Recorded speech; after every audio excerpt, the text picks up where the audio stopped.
कक्षा 11 के सभी स्टूडेंट का गणेश शर्मा की फिजिक्स क्लास में मोस्ट वेलकम है। आज मैं इस वीडियो में आपको एक नए चैप्टर की ओर लेके चलता हूं जिसका नाम है सदिश विश्लेषण। इंग्लिश में कहते हैं वेक्टर एनालिसिस। ये नया चैप्टर है जिसके साथ में एक नया दूसरा टॉपिक और आता है प्रक्षेप गति, प्रोजेक्टाइल मोशन। दो पार्टों में है ये। तो एनसीईआरटी में ये स्ट्रेट लाइन में लिया गया है। तो यहाँ पर टॉपिक देख रहे हैं आप सदिश विश्लेषण। आपका चैप्टर है वेक्टर एनालिसिस और एक टॉपिक दिखाई दे रहा है आपको सदिश राशियां, मतलब की वेक्टर क्वांटिटीज।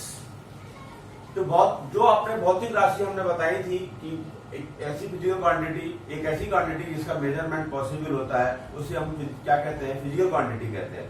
अब फिजिकल क्वांटिटी में देखिए क्वांटिटी का मैग्नीट्यूड मतलब कि उसका परिमाण और दिशा दोनों होती है या एक होता है। तो उसके आधार पर जो कैटेगराइज किया गया है राशियों को वो 3 भागों में किया गया है।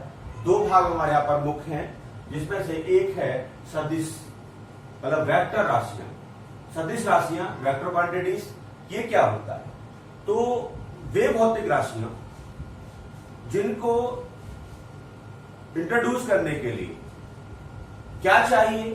परिमाण चाहिए, आंकिक मान चाहिए, उसके साथ साथ उसकी डायरेक्शन भी चाहिए। इसका मतलब किसी भौतिक राशि को प्रदर्शित करने के लिए यदि डायरेक्शन और मैग्नीट्यूड दोनों चाहिए तो उस भौतिक राशि को हम कहते हैं सदिश राशि। मतलब वह राशि जिसे प्रदर्शित करने के लिए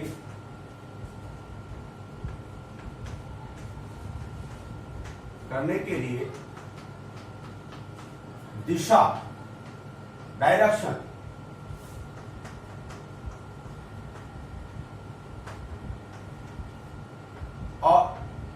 तथा परिमाण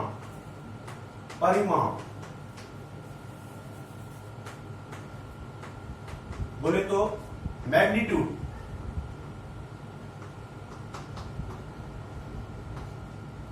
की आवश्यकता होती है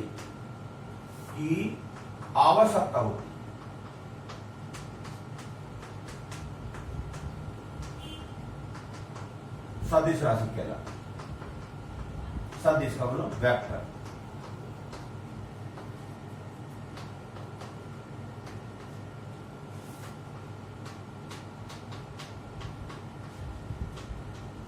समझ में आया कि एक ऐसी फिजिकल क्वांटिटी जिसको प्रदर्शित करने के लिए दिशा, डायरेक्शन और परिमाण, मैग्नीट्यूड दोनों की आवश्यकता होती है, उसको हम सदिश राशि कहते हैं। फॉर एग्जाम्पल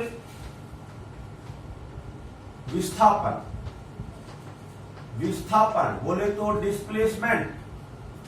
डिस्प्लेसमेंट में एक निश्चित डायरेक्शन होती है। वेग बोले तो वेलोसिटी, बल, फोर्स, आवेग, इंपल्स,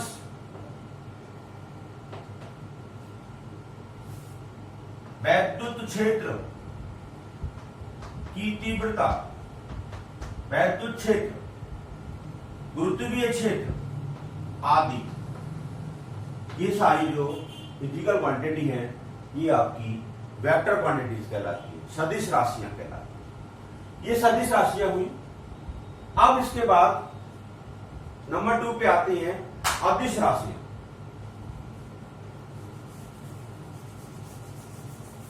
अदिश राशियां स्केलर क्वांटिटीज।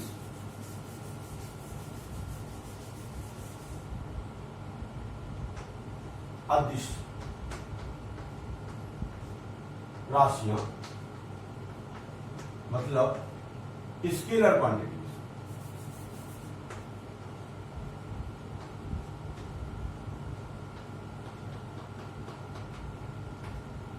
अदिश राशि।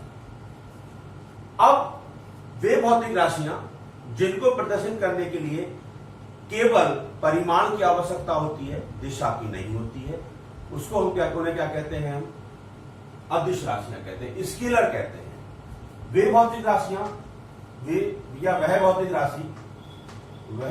राशि जिसे प्रदर्शित करने के लिए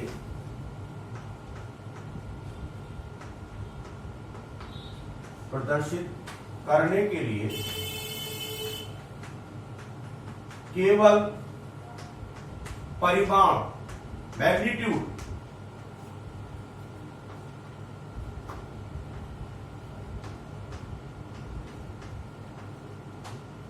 की आवश्यकता होती है,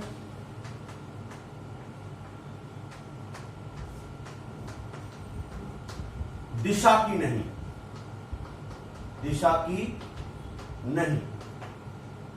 अदिश राशि कहलाती है। अदिश राशि कहलाती है।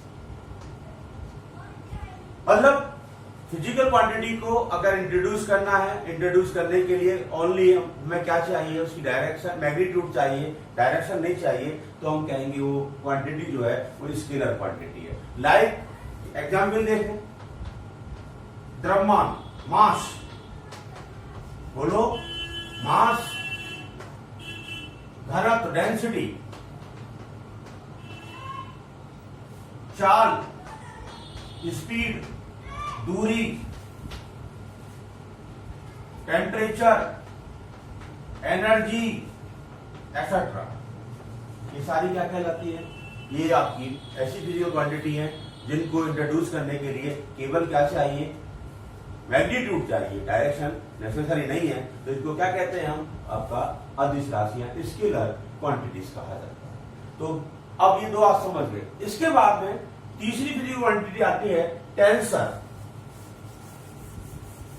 मतलब कि प्रतिश राशि कहते हैं, प्रतिश राशि। ये इंटरमीडिएट लेवल पर बहुत कम है प्रतिश राशियां, मतलब कि एक ऐसी भौतिक राशि जिसका मेजरमेंट क्लियर नहीं होता है, उसका मैग्नीट्यूड निश्चित नहीं होता है, उसकी डायरेक्शन निश्चित नहीं होती है, उसको हम कहते हैं प्रतिश राशि। एग्जाम्पल में इंटरमीडिएट लेवल पर आपका प्रतिबल, स्ट्रेस, और दूसरा जड़त आगमन, मोमेंट्स ऑफ इनर्शिया,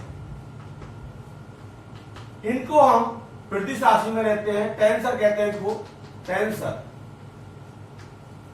प्रतिश राशि का मतलब समझ गए, एक ऐसी क्वांटिटी है जिसका मैग्नीट्यूड भी अनसर्टेन होता है और डायरेक्शन भी अनसर्टेन होती है, उसको हम क्या कह देते हैं? एक तरह टेंसर एनालिसिस, टेंसर बोल देते हैं। ठीक है, तो उसके अंदर मैंने अब दो एग्जाम्पल बताए, स्ट्रेस और आपका मोमेंट्स ऑफ इनर्शिया, जड़ता। तो ये सदिश और अदिश राशियां हुई हैं। अब तीसरी प्रतिश राशि की बात की, हमें टेंसर एनालिसिस होता है ये। अब आखिर हम फिजिकल जो क्वांटिटी है, जो आपकी वेक्टर है, उसको हम कैसे रिप्रेजेंट करेंगे? तो हेडिंग होगा आपका सदिश राशि का निरूपण, सदिश राशि का निरूपण, representation of vector quantity, representation of vector quantity. आखिर हम उसको कैसे रिप्रेजेंट करेंगे, इसके लिए देखना है। तो देखिए, जो भी आपकी फिजिकल क्वांटिटी आपकी कैसी होती, वेक्टर है। सदिश राशि को एक तीर के निशान, मतलब जैसे बाण कहते हैं, जैसे तीर होता है, उसके द्वारा हम इसको प्रदर्शित करते हैं। मतलब सदिश राशि को, सदिश राशि का निरूपण तीर कहते हैं बाण के द्वारा किया जाता है। ठीक है, अब ये है आपका, ये बाण है, तीर है, इसके द्वारा हम सदिश राशि का निरूपण करते हैं। इसकी जो लेंथ है, ये इसकी टेल है, कुछ ये इसका हेड है, आर। इसकी जो लेंथ है, इसकी जो लंबाई है, वो परिमाण को बताती है। ये मैग्नीट्यूड है साहब, और ये क्या है? डायरेक्शन है। इसका तीर का जो निशान है, तीर का जो निशान है, तीर का जो नोक है, वो फिजिकल क्वांटिटी की डायरेक्शन को शो करेगी, और इसकी जो लेंथ है वो किसको शो करेगी, इसके परिमाण को शो करेगी, ये डायरेक्शन बताएगी। ठीक है, अब ये इसका टेल कहलाता है, ये इसका हेड कहलाता है। तो क्या कहने का मतलब ये हुआ कि जो आपकी वेक्टर क्वांटिटी है उसको हम एक एरो के सिंबल से हम इंडिकेट करते हैं। एरो की जो लेंथ होती है वो उसका मैग्नीट्यूड होता है, और एरो की जो टिप होती है वो किसको बताती है, उसकी डायरेक्शन को बताती है। अगर कोई भी फिजिकल क्वांटिटी है तो फिजिकल क्वांटिटी में वो वेक्टर क्वांटिटी है, तो वेक्टर क्वांटिटी को रिप्रेजेंट करने के लिए उस क्वांटिटी के सिंबल पर एरो लगा देते हैं। जैसे कि बल, उदाहरण देखो, बल, फोर्स, उदाहरण बल, तो बल क्या है, बल में क्या होगा, एफ फोर्स इसका इंडिकेशन है। अब कह रहे हैं कि force is a vector quantity, इसके ऊपर क्या हम शो कर देंगे, एक एरो लगा देंगे। ये क्या बताता है कि बहुत ये जो है इसकी इंडिकेट हो गया कि force is a vector quantity. अगर इसका परिमाण लेना चाहते हो, इसका मैग्नीट्यूड लेना चाहते हो, तो इसका मैग्नीट्यूड कैसे लिया जाएगा, बल का परिमाण कैसे लेते हैं, बल का परिमाण मैग्नीट्यूड। तो मैग्नीट्यूड में आप ऐसे ले सकते हैं, इसको एक इस तरह से बंद कर सकते हैं, ठीक है, मॉड ले सकते हैं, ये परिमाण होगा। इसको हम इस तरह से सिंबल कर दें और खाली हम इसको एफ भी लिख सकते हैं। तो ये अब देखिए, जब भी हम पेपर पर वर्क करते हैं, तो पेपर पर जब वर्क करते हैं तो जो डायरेक्शन हम लेते हैं पूरा पश्चिम उत्तर दक्षिण की, वो कैसे लेते हैं, देखिए, ये देखिए, इधर हम सदैव पूर्व लिया करेंगे, ये पश्चिम और ये उत्तर और ये दक्षिण। कभी भी हम मोशन स्टार्ट करेंगे तो इसको ओरिजिन से करेंगे, मूल बिंदु से करेंगे। क्या करेंगे, मूल बिंदु से हम मोशन को स्टार्ट करेंगे। जैसे कहा कि एक छात्र अपने घर से पूर्व की ओर चला, तो छात्र का जो घर हम लेंगे वो किधर लेंगे, कहां पर लेंगे, वो ओरिजिन पर लेंगे, पूर्व की ओर चला और वो 2 किलोमीटर चला, तो 2 किलोमीटर आप पूर्व की ओर ले लीजिए, बाय द ग्राफिकल मेथड होता है। उसके बाद वो उत्तर की ओर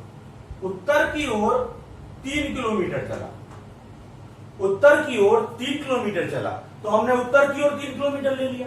क्वेश्चन ये उठता है कि उसका जो घर है उसके, ये कॉलेज है उसका, ये क्या कहते हैं, कॉलेज है ये आपका, तो यहां उसका जो घर है उसके कॉलेज से कितना डिस्टेंस पर है, इसको मिला देंगे, तो ये रिजल्टेंट आ जाएगा, ये रिजल्टेंट होगा साहब इसको।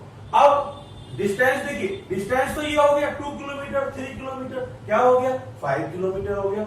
अगर इसका हम क्या वेक्टर समेशन ले, तो r जो होगा, अगर 90 है तो r जो होगा वो √2 का स्क्वायर प्लस 3 का square, that is 4 plus 9 is equal to √13। √13 kilometre उसका डिस्टेंस होगा उसके होम से। ये मैथमेटिक्स के अकॉर्डिंग हम लेते हैं। अब ये रिप्रेजेंटेशन हो गया वेक्टर का। अब देखिए, ये जो तीर का निशान था, इसी को वेक्टर कहते हैं। तीर के निशान को वेक्टर कहा जाता है, ठीक है। तो ये जो तीर है इसको हम क्या बोल देते हैं, वेक्टर बोल देते हैं। ये इसका टेल हो जाती है, ये इसका हेड हो जाता है, ये इसका परिमाण हो जाता है, और ये इसकी दिशा हो जाती है। तो ये रिप्रेजेंटेशन ऑफ वेक्टर हो गया, सदिश राशि का निरूपण हो गया। अब वेक्टर के प्रकार,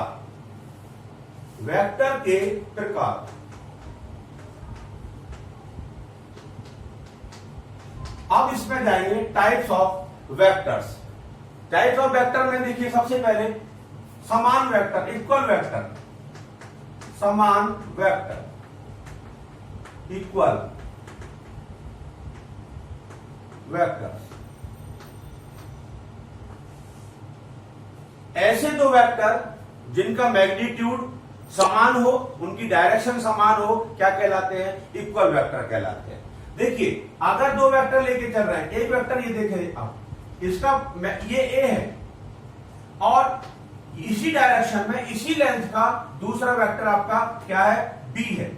तो ये दोनों वेक्टर जो है इनकी लेंथ इक्वल है, इनकी डायरेक्शन सेम है, इसका मतलब इनका मैग्नीट्यूड सेम है, इनकी डायरेक्शन सेम है, then we can say these vector are equal vector here. तब a is equal to b, a is equal to, तो ये इक्वल वेक्टर हो गया। अब कहता है अपोजिट वेक्टर नंबर 2,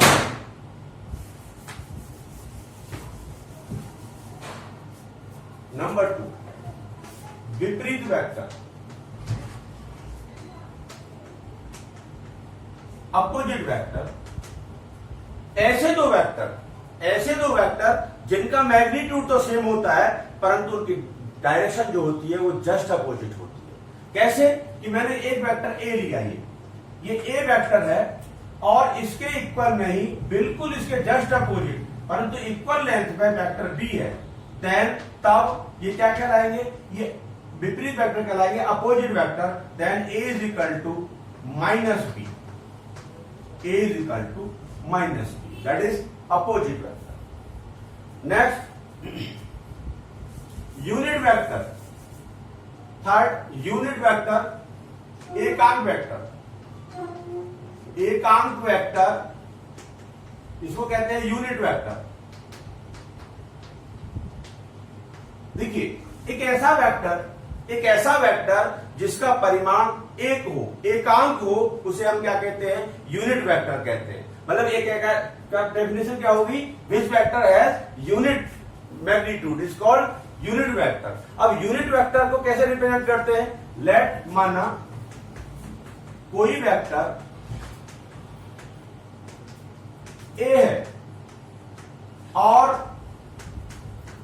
उसका मैग्नीट्यूड परिमाण ए है,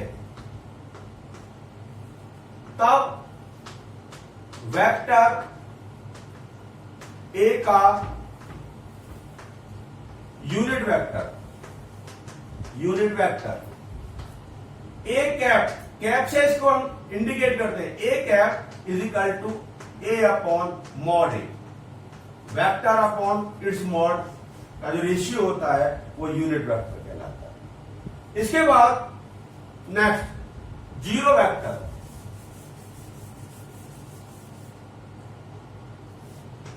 जीरो वेक्टर। अब देखिए नेक्स्ट आते हैं जीरो वेक्टर, मतलब शून्य वेक्टर। वह वेक्टर जिसका परिमाण शून्य हो, वह वेक्टर जिसका परिमाण जीरो हो।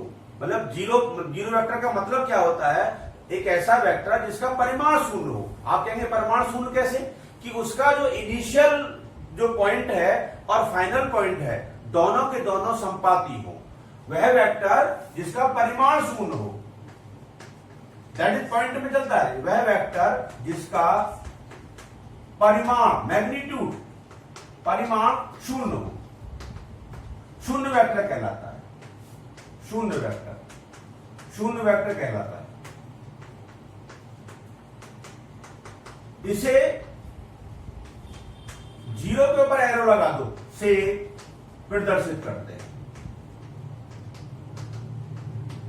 इसका मतलब इसका जो इनिशियल पॉइंट, जैसे ये वेक्टर होता है ना, ये इनिशियल पॉइंट होता है, फाइनल पॉइंट होता है। इसके जो इनिशियल और फाइनल पॉइंट होते हैं वो कैसे होते हैं, वो एक ही जगह पर होते हैं, संपाती होते हैं। उस कंडीशन में इसको जीरो वेक्टर बोला जाता है। Next orthogonal unit vector, 5 orthogonal unit vector मतलब लंबकोणीय एकांक वेक्टर, लंबकोणीय एकांक वेक्टर।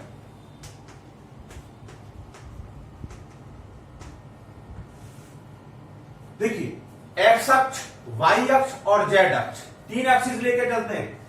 एक्स अक्ष, वाई अक्ष और जेड अक्ष। एक्स अक्ष में की डायरेक्शन में, एक्स अक्ष के अनुदिश जो एकांक वेक्टर होगा उसे हम कहेंगे आई कैप। वही बता रहे हैं, ये आई कैप है, ये वाई कैप है, जे कैप और ये के कैप। डेफिनेशन क्या होती है, एक्स अक्ष कॉमा वाई अक्ष कॉमा जेड अक्ष के अनुदिश लिए गए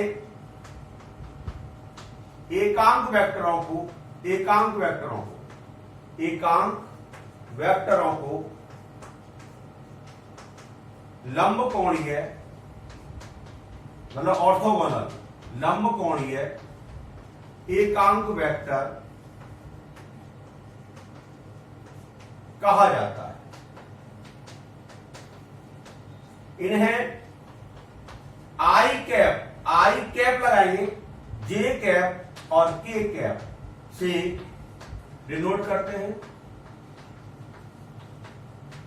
देख रहे हैं आप एक्स एक्सिस में जो लिया गया है लंबकोणीय एकांक वेक्टर वो आई कैप है, वाई में जो लिया गया है वो जेड कैप है, जे कैप है, और जेड में जो लिया गया है वो के कैप है। ये आपका ओरिजिन है। इस तरह से ये हम यहां पर वेक्टर का कैरेक्टराइजेशन किया है। नेक्स्ट वीडियो में जो हम आपको दिखाएंगे वेक्टर मतलब वेक्टर का डॉट और प्रोडक्ट और क्रॉस प्रोडक्ट मतलब वेक्टरों का अदिश गुणन और सदिश गुणन, वेक्टरों को जोड़ना, वेक्टरों को घटाना। ठीक है, दो वेक्टरों का रिजल्टेंट निकालना वो नेक्स्ट वीडियो में होगा। ठीक है।